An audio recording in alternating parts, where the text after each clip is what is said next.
গত রবিবার রানীবাজার দুর্গানগরে দুষ্কৃতিকারীরা ওইখানে একটি মন্দিরের কালী মন্দিরের মাথা ও মহাদেবের মাথা ভেঙে ফেলে। এই ঘটনা হিন্দু ধর্মাবলম্বীদের মধ্যে দেখা দেয় উত্তেজনা। একসময় উত্তেজনা সংঘর্ষের রূপ নেয়। পরবর্তীতে এলাকার শান্তি শৃঙ্খলা বজায় রাখার জন্য দুই সম্প্রদায়ের মধ্যে বৈঠক ডাকা হয়, কিন্তু বৈঠক চলাকালীন কিছু দুষ্কৃতিকারীরা একাংশ সংখ্যালঘু মুসলিমদের উপর আক্রমণ করে। এই ঘটনা নিয়ে আবারও সংঘর্ষের সূত্রপাত হয়। পরে পুলিশ বাহিনী এসে পরিস্থিতি নিয়ন্ত্রণ করে। ঘটনার পরিপ্রেক্ষিতে থানায় পাল্টা মামলা হয়। পরবর্তীতে পুলিশ বুধবার রাতে 5 জনকে ধরে নিয়ে আসা হয় থানায়।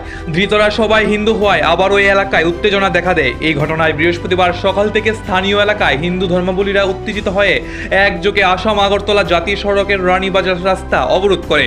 অবরোধকারীরা দাবি করতে থাকে পুলিশ যাদেরকে গ্রেপ্তার করেছে তারা নির্দোষ, তাই নির্দোষ 5 জনকে অবিলম্বে মুক্তি দিতে হবে। পাশাপাশি মূর্তি ভাঙায় অভিযুক্ত ব্যক্তিদের অবিলম্বে গ্রেপ্তার করতে হবে। যতক্ষণ পর্যন্ত তাদের দাবি না মানা হবে তারা রাস্তা অবরোধ করে যাবে বলে হুঁশিয়ারি দেয়। খবর পেয়ে ঘটনাস্থলে দ্রুত পৌঁছে যান মন্ত্রী সুশান্ত চৌধুরী ও পশ্চিম ত্রিপুরার পুলিশ সুপার কিরণ कुमार। अभी तक 5 लोग अरेस्ट किया है। तो आज थोड़ा रोड ब्लॉक किए थे, तो अभी तो पैसिफाई करके रोड क्लियर हो गया है।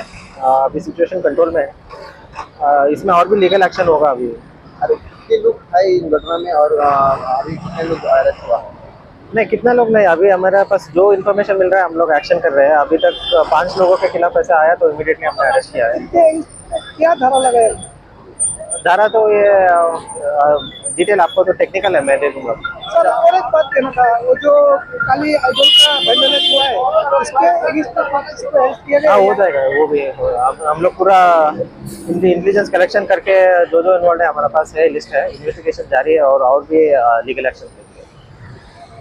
তারা অবরোধকারীদের সঙ্গে কথা বলেন এবং ঘটনার সুষ্ঠু তদন্তক্রমে প্রকৃত অপরাধীদের গ্রেপ্তার করা হবে বলে প্রতিশ্রুতি দেন পশ্চিম ত্রিপুরা জেলার পুলিশ সুপার কিরণ কুমারকে। পুলিশ এবং মন্ত্রীর প্রতিশ্রুতিতে অবরোধকারীরা অবরোধ উঠিয়ে নেয়।